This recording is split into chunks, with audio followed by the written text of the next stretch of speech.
Hello everyone, my name is Justin Peterson, and I'm going to do a video on the gender tag movement. The original gender tag video was done by a wonderful girl named Ashley Wild, link will be down there, and you should go look it out. But basically, it's an idea of people to discuss gender as it applies to them, and that's very important. What I say in this video applies only to me, and only my experiences, and represents only my journey through life. So anything I say can't be used to judge or interpret anybody else's journey. That's the important thing about gender, is that it is such a deeply personal thing that we all have to self-identify and come to our own realizations about what it means for us to be male, female, gender fluid, or whatever else. So basically it comes down to you have to answer, or you get a chance to answer, a certain series of questions. So I'm going to go ahead and do that. First gender tag prompt. How do you self-identify your gender, and what does that definition mean to you? I self-identify as male. That means to me that I am a dude who feels like and should be a dude. What exactly is a dude is a question that kind of changes all the time. When I was a kid, my ideal dude was James Bond, strong, silent, slightly rapey.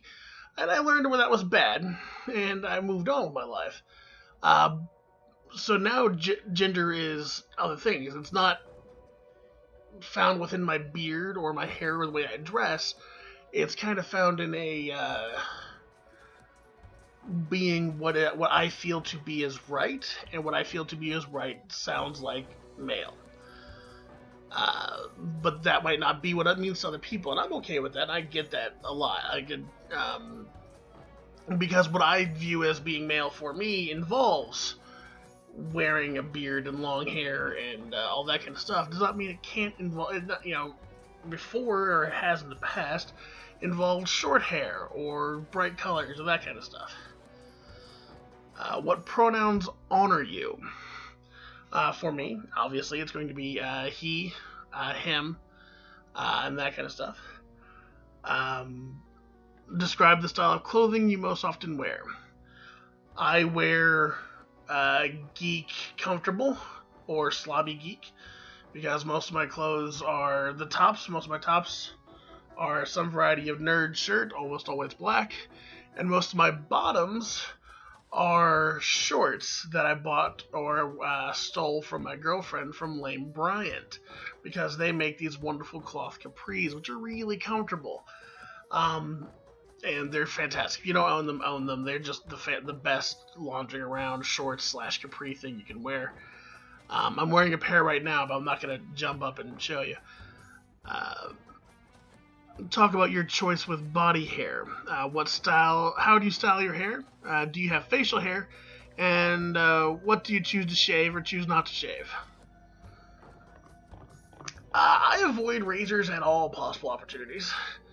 Obviously, I have a beard. Obviously, I have very long hair that I don't cut very often. I don't view either of these things as predominantly part of being male, but they are part of how I view being male, but they're not necessarily required to be male. So I don't generally shave anything else. I do manscape. Down yonder, but I do that more as a courtesy and as a sanitary issue than anything out of perceived gender roles. Because honestly, if I don't, I sweat a lot, things get bad, it turns into a horror show.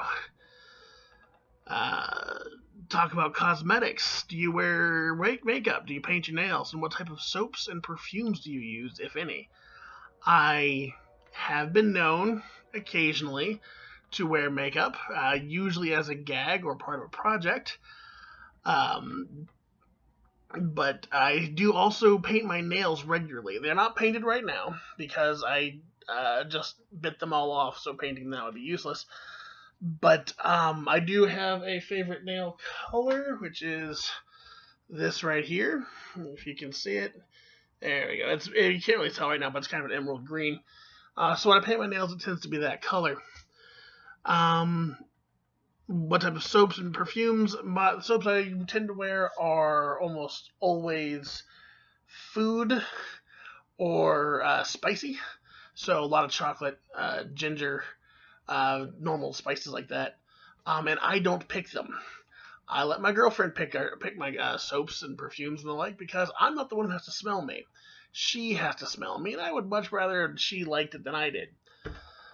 Same goes with soaps and like shampoo and conditioner. I use the same stuff she uses or stuff that she has used before because I trust her.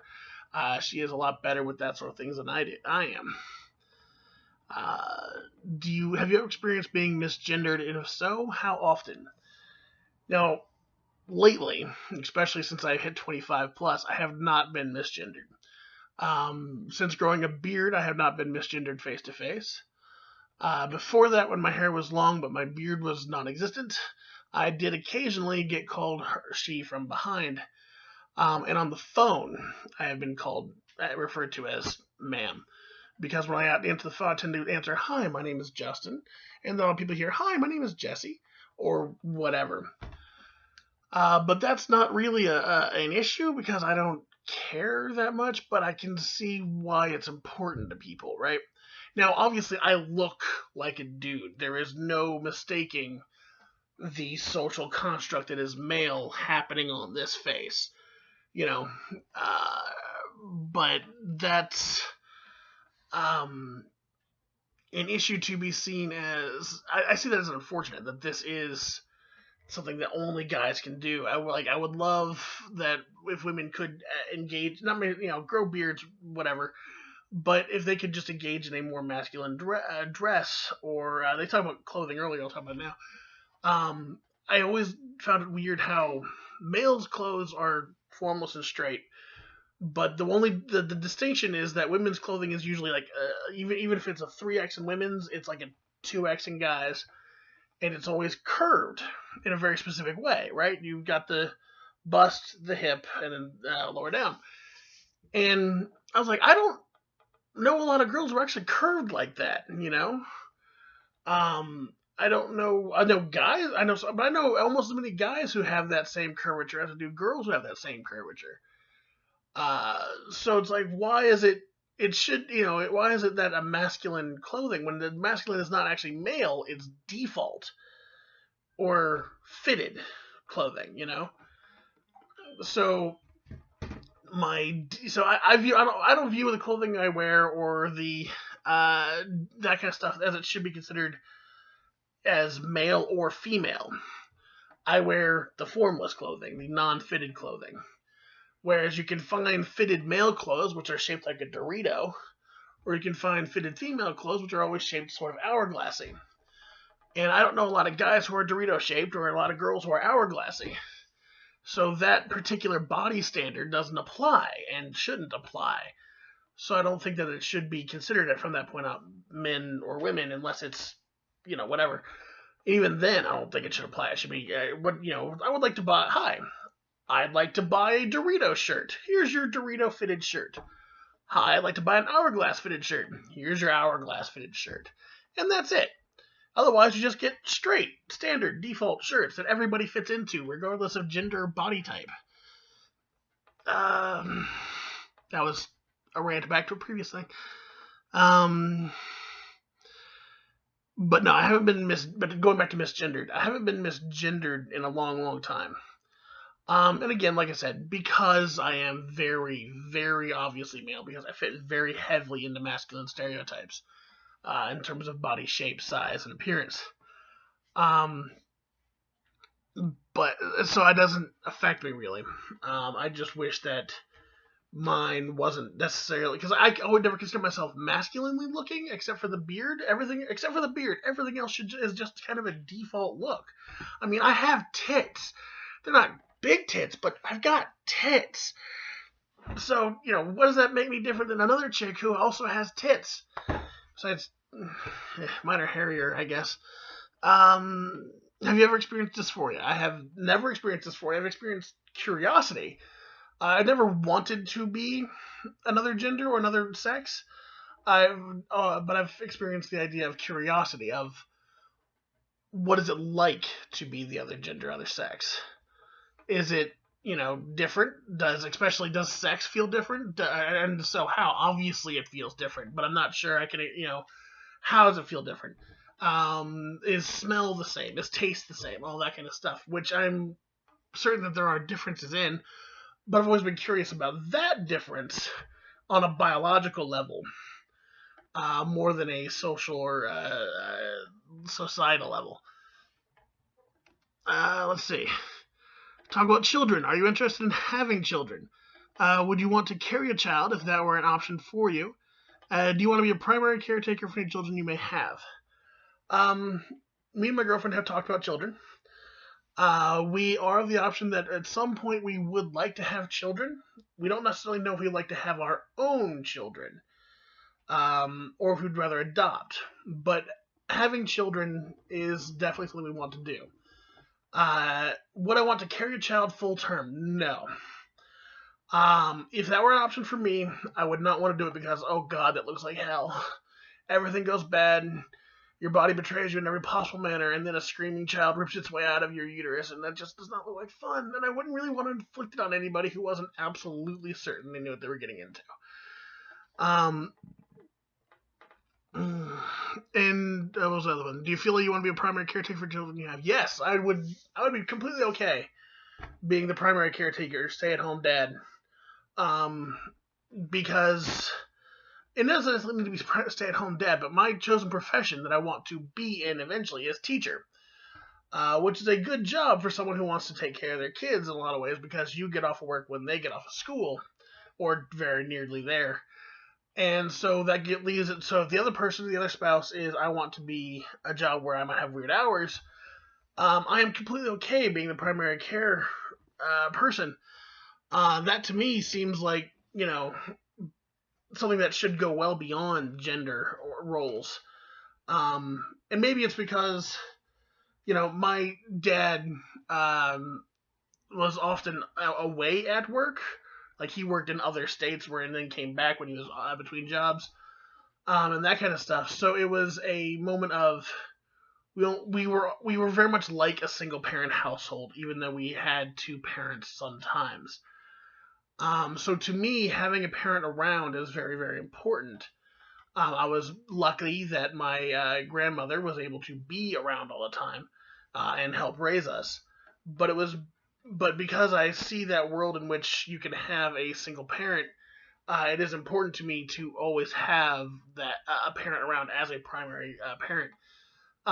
Both parents being equally involved is obviously ideal, but if it's not possible, it's not possible. And I don't feel that gender is a deciding factor in that case. Let's see. Talk about money. Is it important for you to provide for a family financially if you choose to have one? Is it important that you can earn more than any partner you may have? Do you prefer to pay for things like dates? Are you uncomfortable when others pay for you or often pay for you? Um, it is important for me to be in a family in which the children and the family is provided for. That doesn't necessarily have to be through my paycheck. In fact, if my girlfriend is extremely successful and has a super successful practice and ends up making a buku cash, which, given that she wants to be a counselor for abuse victims, is not likely, because that's a deeply underpaid profession. Um, it's not likely, but it's one of those. If that were the case, then her earning more money than me is fine. The important part is that we have enough money as a family to provide for the family. Um, it's not that I don't have to earn more money than my partner. I'm never likely to earn more money than my partner. Like I said, I want to be a teacher. That's not a job that earns the most money in the household usually. I do not prefer to pay for things at dinner. Whenever possible, I like for other people to pay for things because I am a cheap, cheap dude. And when me and my girlfriend go out, we have a shared account. We pay for things equally at that point because we're both paying for it out of both our checks.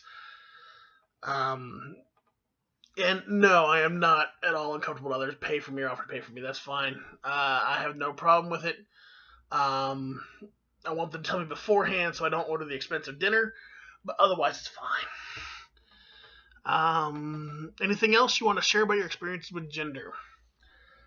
Um, in a lot of ways, my experience with gender has been very straightforward. I have always been male and always that kind of stuff. But I look around me and I see people who have not always had that opportunity. And I always feel that it's terrible that they are uh, misunderstood the way they are. Because when you are born to a body that doesn't fit your mind, I cannot even begin to understand what that's like. But it has to be incredibly insane. I mean, I know what it was like for me to go through puberty when my brain and my body were fit together, and that was bad enough. Like things were already crazy. To go through puberty feeling like your brain and your body don't fit together, that's got to be a new kind of torture on yourself that we have to not make worse by you know enforcing trying to force people into one gender role. In a lot of ways, gender roles are completely arbitrary, or in most ways, gender roles are arbitrary. What they mean doesn't really have any place in reality in a lot of ways, because we all know people who do or do not fit a gender role in some certain way, and they all function fine. Um, so why enforce a gender role when you don't have to enforce a gender role? And so we don't have to enforce gender roles at all. Great, so don't enforce them. People are self-determinate. That's like things like store. I think was maybe Target is going to be doing non-gendered toys. Great, that should have been going from the beginning. So it's something that should spread. You know, I hope that if I have children, I can raise them in such a way that they feel comfortable and okay being transgender or gender fluid or cisgendered or whatever. Um, and but I don't know that I would have been raised in that situation, just because that was a different time. Um, so I have friends who are trans or gender fluid, and the amount of crap they catch for it is just insane to me. It's why if it doesn't, it always come down to this: if it doesn't affect you, why ruin someone else's day? You know, if you now are out there and you want to be referred to as she or he or they or whatever, that's fine. Because I am not immune to social pressures, I will probably start off with I'm not good at starting off with a gender neutral term, but I'm getting better at it. Um, but I always I try more and more and more to be better and better and better about it. And something that people need to be aware of, that they need to be aware that it's time that these people are out there and they exist, that transgender people exist, that they are not any different from us. They are not othered. They are not a different group. They are us. They are we. It's not a case where we should be othering them. We should be encouraging people to find out more about themselves on this trip to self enlightenment. Um, so yeah, I haven't found within myself any gender oddities, because the way I see it, if I want to wear my nail polish, why is that not masculine? If someone can explain to me why that's not a manly thing to do, fine. Is it also a feminine thing to do? Sure, which in fact makes it a neutral thing to do. As when you get right down to it, everything is. I wear my hair in braids sometimes. I have been known to put on makeup. I have been known to get all butch and manly and underneath a sink and fix it all up and stuff like that, and etc. etc. All of that really isn't gendering any of that. Gendering any of that issues doesn't actually help us at all. It just makes life harder. So we need to be better about it, you know, because all we're doing by being worse is making life hard for other people, and that's bad. So if you are out there and you see this, go ahead, try and do one of your own. Raise awareness of gender and how people. And basically, the idea is you want to get a better idea of how other people see gender and gender for themselves. Because I'm sure how I define masculinity is going to be a lot different than how you define masculinity or femininity or whatever. So yeah, that's all there is.